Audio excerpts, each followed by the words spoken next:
Hello दोस्तों, स्वागत है आप सभी का फिर से एक नई वीडियो में। फिर से ला चुके हैं कक्षा 12वीं विद्यार्थियों के लिए इतिहास का चैप्टर 2। ठीक है, चैप्टर 1 को ऑलरेडी हम सब देख चुके हैं। अगर आप सभी अभी तक नहीं देखे हैं तो प्लेलिस्ट में जाकर देख सकते हैं। ठीक है, जो कि चैप्टर 2 का नाम है राजा, किसान और नगर। ठीक है, इससे कुल मिलाकर 50 एमसीक्यू ऑब्जेक्टिव क्वेश्चन को आज के इस वीडियो में सॉल्व करने वाले हैं।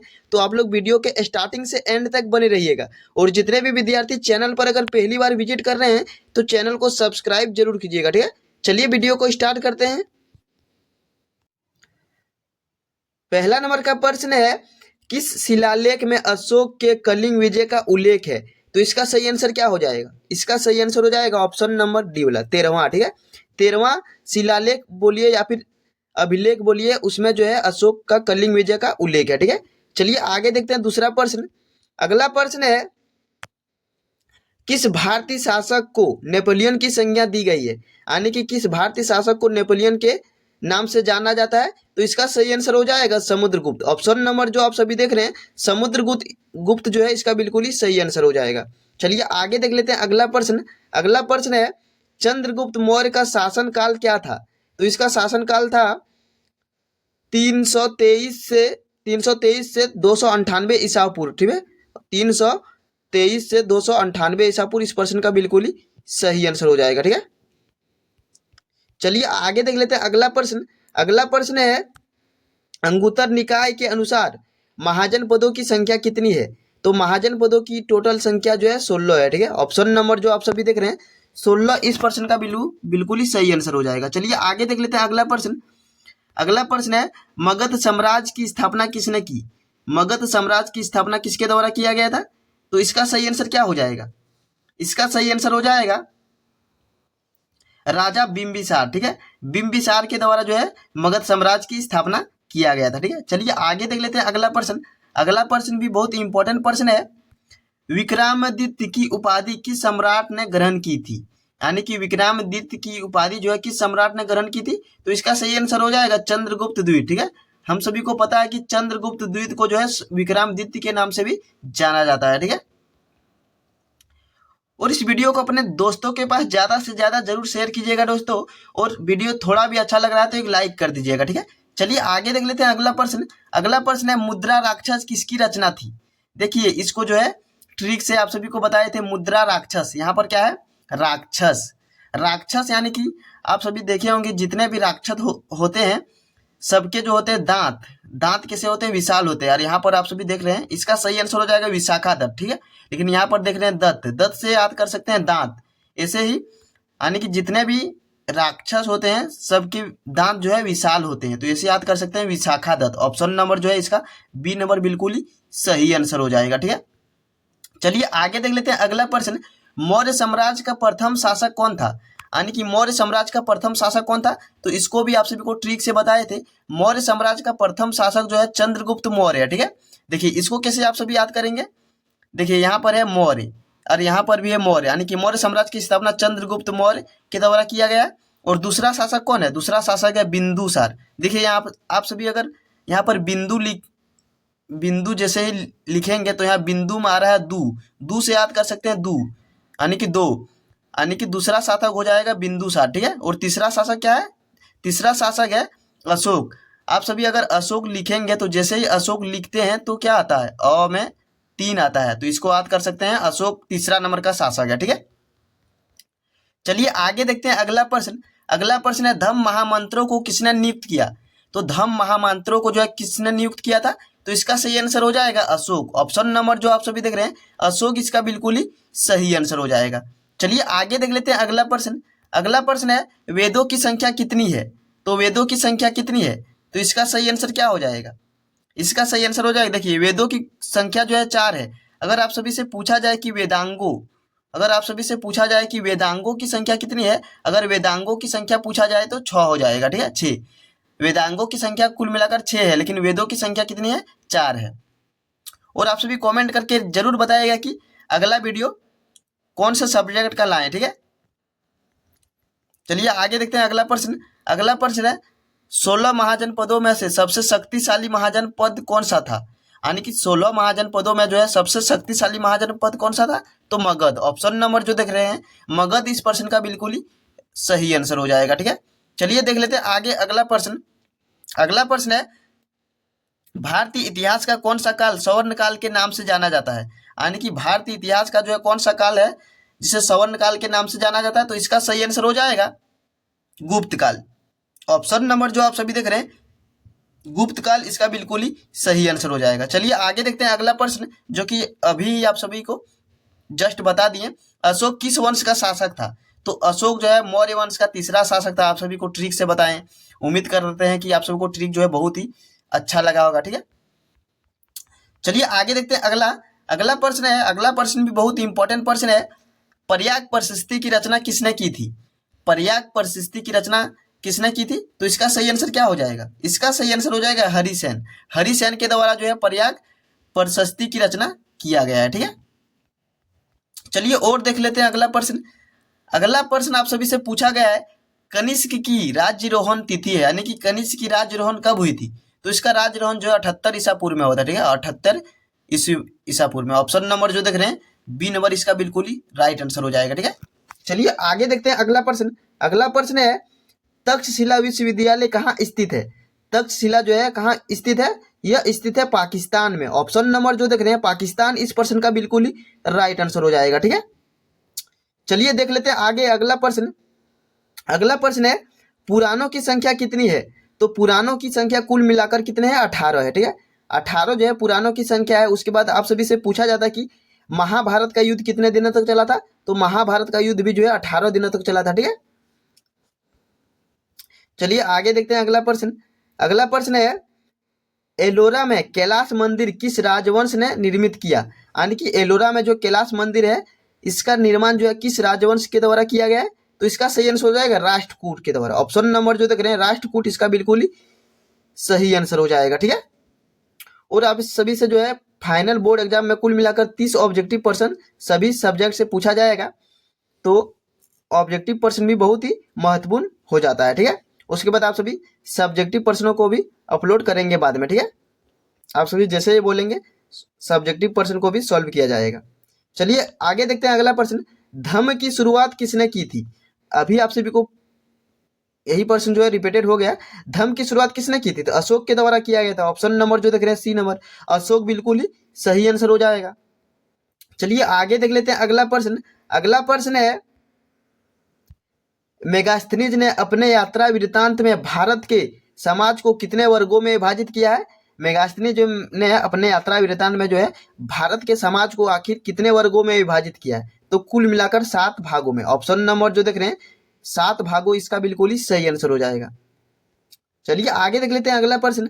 अगला प्रश्न है किस शासक को पीरदर्शी कहा गया है? यानी कि किस शासक को जो है पीरदर्शी कहा गया है? तो इसका सही आंसर क्या हो जाएगा? इसका सही आंसर हो जाएगा अशोक। ऑप्शन नंबर जो देख रहे हैं अशोक बिल्कुल ही राइट आंसर हो जाएगा।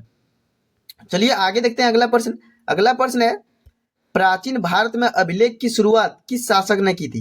यानी कि अभिलेख लिखने की शुरुआत सर्वप्रथम किस शासक के द्वारा किया गया था? तो इसका सही आंसर हो जाएगा अशोक। ठीक है, अशोक बिल्कुल ही सही आंसर हो जाएगा। चलिए देख लेते हैं अगला प्रश्न। अगला प्रश्न है समुद्रगुप्त की जानकारी होती है, तो समुद्रगुप्त की जो है जानकारी किससे प्राप्त हुई है? तो इसका सही आंसर हो जाएगा पर्याग प्रशस्ति से। ठीक है, ऑप्शन नंबर जो देख रहे हैं पर्याग प्रशस्ति जो है से समुद्रगुप्त की जानकारी मिली है। ठीक है, चलिए और देख लेते हैं अगला प्रश्न। आगे है मौर्य, थोड़ा मिस्टेक है यहाँ पर। मौर्य काल में निम्न से कौन सा सर्वाधिक महत्वपूर्ण नमूना है? यानी कि मौर्य काल का जो है सबसे सर्वाधिक महत्वपूर्ण नमूना क्या है? तो स्तंभ। ऑप्शन नंबर जो देख रहे हैं आप सभी स्तंभ, इस प्रश्न का बिल्कुल ही सही आंसर हो जाएगा। ठीक है, स्तंभ जो है मौर्य काल का सर्वाधिक महत्वपूर्ण नमूना है। चलिए और देख लेते हैं अगला प्रश्न। अगला प्रश्न है गुप्तों के काल में कौन चीनी यात्री भारत आया था? यानी कि गुप्तों के काल में जो है गुप्तों के काल में कौन चीनी यात्री भारत आया था? तो फाहियान आया था। ऑप्शन नंबर जो देख रहे हैं फाहियान आया था, जो कि चंद्रगुप्त द्वितीय या फिर बोल सकते हैं विक्रमादित्य के शासन काल में आया था। ठीक है, चलिए आगे देखते हैं अगला प्रश्न। अगला है नवरत्न किस शासक के दरबार में रहते थे? नवरत्न जो है किस शासक के दरबार में रहते थे? ये रहते थे चंद्रगुप्त द्वितीय या फिर बोल सकते हैं आप सभी चंद्रगुप्त विक्रमादित्य के दरबार में यह रहते थे। ठीक है, चलिए आगे देखते हैं अगला प्रश्न। अगला है अभिज्ञान शकुंतलम के रचनाकार है, यानी कि अभिज्ञान शकुंतलम के रचनाकार कौन है? तो इसका सही आंसर हो जाएगा कालिदास। ऑप्शन जो देख रहे हैं आप सभी, कालिदास इस प्रश्न का बिल्कुल ही सही आंसर हो जाएगा। ठीक है, चलिए आगे देखते हैं अगला प्रश्न। अगला प्रश्न है अशोक ने महेंद्र और संघमित्रा को धर्म प्रचार करने के लिए कहाँ भेजे थे? यानी कि अशोक ने जो है अपने पुत्र महेंद्र और पुत्री जो है संघमित्रा को बौद्ध धर्म, कौन से धर्म को? बौद्ध धर्म के प्रचार के लिए कहाँ भेजे थे? तो भेजे थे श्रीलंका में भेजा था। ऑप्शन नंबर जो देख रहे हैं श्रीलंका, इस प्रश्न का बिल्कुल ही सही आंसर हो जाएगा। ठीक है, चलिए आगे देखते हैं अगला प्रश्न। अगला प्रश्न है 510 ईस्वी में सती प्रथा के साक्ष्य वाला प्रथम अभिलेख कहाँ मिलता है? तो यह सबसे पहले कहाँ मिला था? एरन सागर में, जो कि मध्य प्रदेश के सागर जिला में स्थित एरन सागर है, वहीं पर इसका सर्वप्रथम अभिलेख मिला था। ठीक है, चलिए आगे देखते हैं अगला प्रश्न। आप सभी को अगर इसका पीडीएफ चाहिए तो टेलीग्राम में मिल जाएगा, आप सभी को डिस्क्रिप्शन में जो है लिंक मिलेगा, वहीं से आप सभी जो है ज्वाइन हो जाइए। ठीक है, वहीं से इसका पीडीएफ आप सभी को मिल जाएगा। चलिए आगे देखते हैं भूमि अनुदान से संबंधित प्रथम अभिलेख यह प्रमाण किसका है? यानी कि भूमि अनुदान से संबंधित प्रथम अभिलेख यह प्रमाण किसका है? तो इसका सही आंसर क्या हो जाएगा? इसका सही आंसर हो जाएगा सातवाहन काल। ऑप्शन नंबर जो देख रहे हैं आप सभी, सातवाहन काल इसका बिल्कुल ही सही आंसर हो जाएगा। चलिए आगे देखते हैं अगला प्रश्न। अगला प्रश्न है यूरोप का समुद्रगुप्त कौन था? देखिए यूरोप का समुद्रगुप्त कौन था? नेपोलियन। ऑप्शन नंबर जो देख रहे हैं नेपोलियन यूरोप का समुद्रगुप्त था। ठीक है, चलिए आगे देखते हैं। अगला है किसके अभिलेख में भूमिदान का उल्लेख मिलता है? यानी कि भूमिदान का उल्लेख सर्वप्रथम किसके अभिलेख में मिला था? तो प्रभावती गुप्त। ऑप्शन नंबर जो देख रहे हैं प्रभावती गुप्त, इसका सही आंसर हो जाएगा। चलिए आगे देखते हैं अगला प्रश्न। अगला प्रश्न है पाटलिपुत्र नगर की स्थापना उदयन ने किस नदी के संगम पर की? यानी कि पाटलिपुत्र नगर की स्थापना जो है उदयन के द्वारा किस नदी के संगम पर किया गया था? तो इसका सही आंसर हो जाएगा गंगा सोन पुनपुन। यानी कि इसका देखा जाए इसका बिल्कुल ही राइट आंसर हो जाएगा इनमें से सभी संगम पर। ठीक है, क्योंकि गंगा सोन पुनपुन नदी के संगम पर पाटलिपुत्र की स्थापना जो कि उदयन के द्वारा किया गया था। ठीक है, चलिए आगे देखते हैं अगला प्रश्न। अगला प्रश्न आप सभी से पूछा गया जीवक वेद किस वंश के काल में था? यानी कि जो जीवक वेद्य है यह किस वंश के काल में था? तो इसका सही आंसर हो जाएगा हर्यक। ऑप्शन नंबर जो देख रहे हैं हर्यक वंश के काल में था। ठीक है, चलिए आगे देख लेते हैं। और लगभग 15 से 20 प्रश्न है, तो आप लोग वीडियो में बने रहिएगा। ठीक है, कलिंग युद्ध कब हुआ था? देखिए कलिंग युद्ध जो कि अशोक के बीच युद्ध हुआ था। कलिंग युद्ध कब हुआ था? यह युद्ध हुआ था 261 ईसा पूर्व में। ऑप्शन नंबर जो देख रहे हैं 261 ईसा पूर्व, इसका बिल्कुल ही सही आंसर हो जाएगा। ठीक है, जो कि अशोक के जीवन में कलिंग युद्ध होने से बहुत असर पड़ा था। ठीक है, चलिए आगे देखते हैं अगला प्रश्न। महावीर ने पार्श्वनाथ के सिद्धांतों में एक नया सिद्धांत क्या जोड़ा? तो महावीर के द्वारा जो है पार्श्वनाथ के सिद्धांतों में एक नया सिद्धांत जोड़ा गया था ब्रह्मचर्य। ठीक है, ऑप्शन नंबर जो देख रहे हैं ब्रह्मचर्य, इसका बिल्कुल ही सही आंसर हो जाएगा। चलिए आगे देख लेते हैं। अगला प्रश्न भी इंपॉर्टेंट प्रश्न है फूट डालकर विजय प्राप्त करने का कार्य सर्वप्रथम किस राजा ने किया था? यानी कि फूट डालकर विजय प्राप्त करने का कार्य सर्वप्रथम किस राजा ने किया था? अजातशत्रु। ठीक है, अजातशत्रु के द्वारा यह नीति अपनाई गई थी। इसका मतलब क्या है? फूट डालकर विजय प्राप्त करना मतलब दो व्यक्ति को आपस में लड़ाकर खुद जो है होशियार बनना। ठीक है, यानी कि दो व्यक्ति को आपस में लड़वाकर अपने आप को बुद्धिमान समझना। अगला प्रश्न है किस विद्वान ने मात्र अभिलेखों के आधार पर अशोक का इतिहास लिखने का सलाद्य प्रयास किया? यानी कि किस विद्वान के द्वारा मात्र अभिलेखों के द्वारा जो है अशोक का इतिहास लिखने का प्रयास किया गया था? तो इसका सही आंसर क्या हो जाएगा? इसका सही आंसर हो जाएगा ऑप्शन नंबर जो आप सभी देख रहे हैं देवदत्त रामकृष्ण मंडावर। ठीक है, जिसको भंडाकर भी कहा जाता है। ठीक है, और अगर प्रश्न को इस तरह पूछा जाता कि सर्वप्रथम अशोक के अभिलेख को किसने पढ़ा था? तो पढ़ा था सर्वप्रथम जो है जेम्स प्रिंस ने, ठीक है। जेम्स प्रिंस के द्वारा सर्वप्रथम पढ़ा गया था अशोक के अभिलेख को, ठीक है। लेकिन यहाँ पर पूछा गया है किसने लिखने का प्रयास किया था, ठीक है। तो लिखने का प्रयास जो है देवदत्त रामकृष्ण मंडावर के द्वारा किया गया था, ठीक है। चलिए आगे देख लेते हैं अगला प्रश्न। अगला प्रश्न है, समस्त भारत की नहीं एशिया एवं यूरोप में सर्वप्रथम हुनों को परास्त करने का श्रेय किस शासक को जाता है? तो इसका सही आंसर हो जाएगा समुद्रगुप्त, ठीक है। ऑप्शन नंबर जो देख रहे हैं समुद्रगुप्त, इसका बिल्कुल ही सही आंसर हो जाएगा, ठीक है। चलिए आगे देखते हैं अगला प्रश्न, जो कि पीछे ही आप सभी को बता दिए, पाटलिपुत्र नगर की स्थापना कब हुई थी? कब हुई थी, ठीक है। लेकिन यहाँ पर ऑप्शन में जो है डेट ही नहीं दिया है, ठीक है। यहाँ प्रश्न को थोड़ा इस तरह पूछना चाहिए था कि पाटलिपुत्र नगर की स्थापना किसने किया था, ठीक है। तो पाटलिपुत्र नगर की स्थापना जो है उदयन के द्वारा किया गया था, ठीक है। चलिए आगे देखते हैं अगला प्रश्न, बिंबिसार का संबंध किस वंश से है? देखिए बिंबिसार का संबंध जो है किस वंश से है? तो इसका सही आंसर हो जाएगा हर्यक वंश, हर्यक वंश से इसका संबंध है, ठीक है।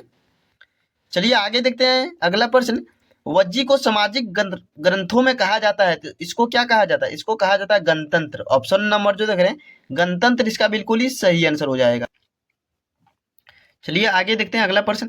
अगला है, अशोक द्वारा प्रचलित बौद्ध धर्म कहाँ पर चली नहीं हुई थी? देखिए ये वाला जो है ना थोड़ा क्वेश्चन ही उल्टा पुल्टा करके पूछ दिया गया, चलिए इसको हटाते हैं। अगला है, प्रसिद्ध ग्रंथ इंडिका की रचना किसने की थी? यानी कि इंडिका की रचना सर्वप्रथम किसके द्वारा किया गया था? तो मेगास्थनीज के द्वारा जो है इंडिका पुस्तक की रचना किया गया था, ठीक है। आप सभी बताइएगा कि अर्थशास्त्र के रचनाकार कौन है, ठीक है, जो कि शायद क्वेश्चन भी आने वाला है आगे। उसके बाद अगला प्रश्न है, प्राचीन भारत में धर्म की शुरुआत किस शासक ने की थी? देखिए फिर से अगर धर्म कहीं पर भी आप सभी को दिख गया तो डायरेक्ट आप सभी को आंसर मारना है अशोक, ठीक है। ऑप्शन नंबर जो देख रहे हैं अशोक, इसका सही आंसर हो जाएगा। चलिए आगे देख लेते हैं अगला प्रश्न। अगला प्रश्न है, अर्थशास्त्र की रचना कब हुई थी? देखिए अर्थशास्त्र की रचना जो है कब हुई थी? चौथी शताब्दी ईसा पूर्व में, ठीक है। ऑप्शन नंबर जो देख रहे हैं सी नंबर, इसका बिल्कुल ही सही आंसर हो जाएगा, ठीक है। जो कि इसकी रचना जो है चाणक्य, जिसको कोटले या फिर विष्णुगुप्त, इसको जो है 3 नाम से जाना जाता है, ठीक है। अगला प्रश्न है, पतंजलि के महाभाष्य से हमें जानकारी मिलती है, तो हमें जानकारी किसकी मिलती है? मौर्य काल की, ठीक है। ऑप्शन नंबर जो देख रहे हैं मौर्य काल की हमें जानकारी मिलती है। चलिए जो प्रश्न के बारे में हमसे बात कर रहे थे वही प्रश्न आ गया, अर्थशास्त्र के लेखक कौन है या फिर थे? अर्थशास्त्र के लेखक जो है कोटली है, ठीक है। कोटली का दूसरा नाम है इसका चाणक्य, उसके बाद तीसरा नाम है विष्णुगुप्त। तो ऑप्शन में आप सभी देख लीजिएगा, ऑप्शन के अकॉर्डिंग इसका सही आंसर टिक कीजिएगा, ठीक है।